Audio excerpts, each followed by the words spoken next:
अब हम लोग देखते हैं अनुच्छेद 31 को। अनुच्छेद 31 भारत के संविधान के भाग 3 में छठा मौलिक अधिकार था, जो अब समाप्त कर दिया गया और इसके समाप्त होने के साथ ही वर्तमान में मूल अधिकारों की संख्या 6 ही रह गई है। संपत्ति का अधिकार अनुच्छेद 31 में था, यह निरसित कर दिया गया, यह समाप्त कर दिया गया। और यह कब समाप्त हुआ? तो मोरारजी देसाई की सरकार ने 44वां संविधान संशोधन 1978 के द्वारा इसे समाप्त किया गया और 44वां संविधान संशोधन 1978 उसको इसके माध्यम से समाप्त किया गया और यह 20 जून 1979 से प्रभावित हुआ। 20 जून 1979 से आपका मूल अधिकार अनुच्छेद 31 समाप्त कर दिया गया। इससे जुड़ी हुई चीजें 19 में थी, उसे समाप्त कर दिया गया। वर्तमान में 6 मूल अधिकार ही हैं और इसे समाप्त तो कर दिया गया संवैधानिक दृष्टि से, लेकिन इसे कानूनी दृष्टि से इसे अन्यत्र स्थान दिया गया। और हम देखते हैं कि इसे मूल अधिकार के दायरे से बाहर निकालकर, भाग 3 से बाहर निकालकर संविधान के भाग 12 में एक नया अध्याय जोड़ा गया, अध्याय 4, और वहाँ एक अनुच्छेद 300 क नाम से एक नया अध्याय जोड़ा गया और उसमें कहा गया कि संपत्ति का अधिकार एक कानूनी अधिकार रहेगा। किसी व्यक्ति को उसकी संपत्ति से विधि के अधिकार से वंचित किया जाएगा, अन्यथा नहीं। और हम इस तरह कह सकते हैं कि अनुच्छेद 31 में संपत्ति का अधिकार मौलिक अधिकार था, अब नहीं रहा। अनुच्छेद 300 क में जब इसे स्थान दिया गया तो इसके माध्यम से हम यह समझ लें कि यह अधिकार आपको कार्यपालिका की कार्रवाई के विरुद्ध संरक्षण प्रदान करता है।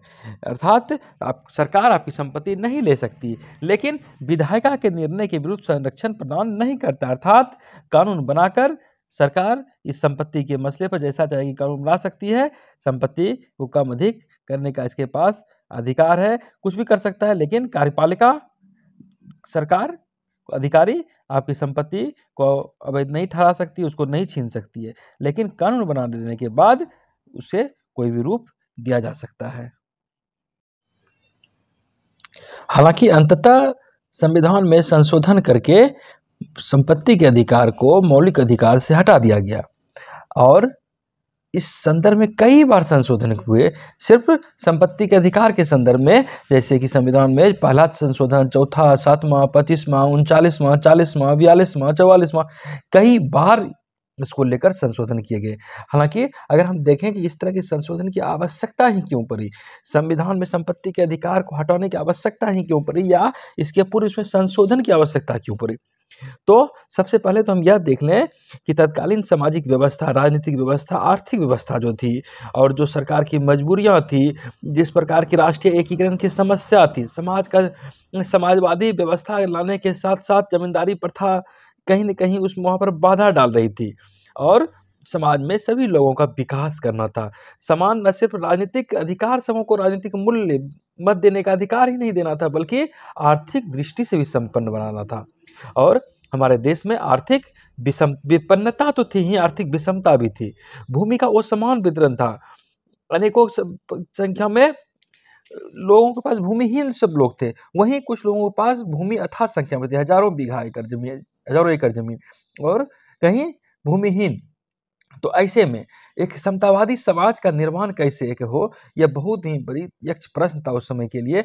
और यहाँ पर संपत्ति का अधिकार, इन्हीं सब बातों के मद्देनजर हटाना, इस पर कई तरह के विवाद हुए। भूमि सुधार कहें तो एक तरह से यहाँ पर एक मील का पत्थर हुआ और भूमि सुधार की आवश्यकता उस समय महसूस की गई और यहीं से संपत्ति के अधिकार में संशोधन की बात शुरू हुई। समय समय पर सर्वोच्च न्यायालय ने और व्याख्या तो दी है, सर्वोच्च न्यायालय और सरकार में यहाँ पर कार्यपालिका में टक्कर भी होती प्रतीत हुई। संविधान में संशोधन कहाँ पर कर सकते हैं, कहाँ पर नहीं कर सकते हैं, ऐसी भी बातें देखने को मिली। एक मामला केशवानंद भारती का आता है, वह भी यहाँ पर मील का पत्थर के रूप में देखी जाती है।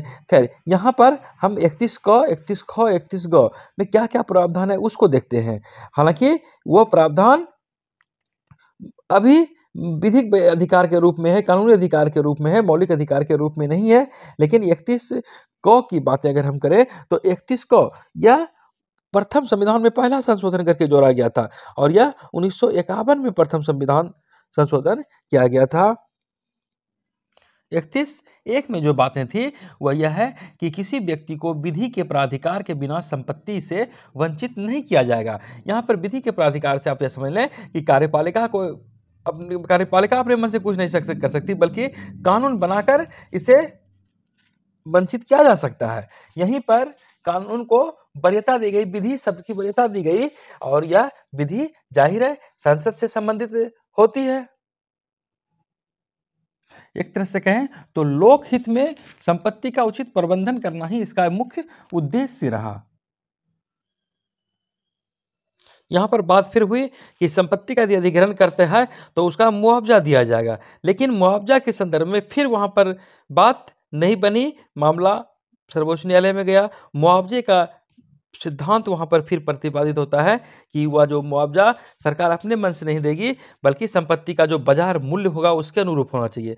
तो यहाँ पर फिर संविधान में चौथा संशोधन होता है और 31(2) में फिर वहां पर संशोधन करके मुआवजे की राशि या उपयुक्त मुआवजे राशि को उपयुक्त या उचित होने जैसे प्रावधानों को वहां पर हम देखते हैं कि हटा दिया जाता है। यहाँ पर गोलकनाथ बनाम पंजाब राज्य का मामला 1967 में आता है, जहां सर्वोच्च न्यायालय ने इस संशोधन को अवैध करार दिया और उन्होंने कहा था कि मौलिक अधिकार में कटौती नहीं की जा सकती है। लेकिन हम फिर वहां पर देखते हैं कि बाद में इंदिरा गांधी की सरकार आती है, फिर 24वां संविधान संशोधन होता है 1971 में, और यह व्यवस्था वहां पर फिर कही जाती है कि संसद संविधान के किसी भाग में संशोधन कर सकती है। फिर हम देखते हैं कि 25वां संविधान संशोधन 1971 होता है, फिर अनुच्छेद 31 में वर्णित मुआवजा शब्द वहां पर फिर हटा दी जाती है, मुआवजा शब्द हटाकर राशि शब्द को शामिल कर दिया जाता है, और इस राशि शब्द को शामिल करने के साथ ही एक नई धारा अनुच्छेद 31C जोड़ दी जाती है।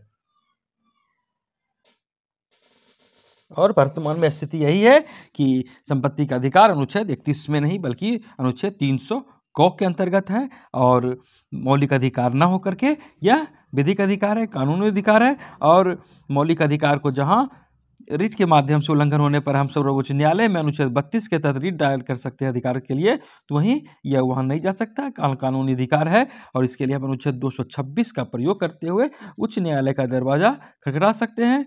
और हालांकि 300 क के अंतर्गत बनाए गए कोई कानून को वैधता के आधार पर चुनौती दी जा सकती है कि नागरिक को उसकी संपत्ति से वंचित करने पर कोई हर्जाना संबंधी कोई बात हो तो यहाँ पर चुनौती दी जा सकती है। लेकिन बहरहाल वर्तमान में यह हमारा एक कानूनी अधिकार है, और संपत्ति के अधिकार के संदर्भ में सरकार कोई भी विधि द्वारा संसद संशोधन कर सकती है, विधि बना सकती है, और संसद जब विधि बना सकती है, साधारण विधि द्वारा भी इसमें संशोधन किया जा सकता है। अनुच्छेद 368 के तहत संविधान संशोधन का स्वरूप इसे नहीं दिया जाता है।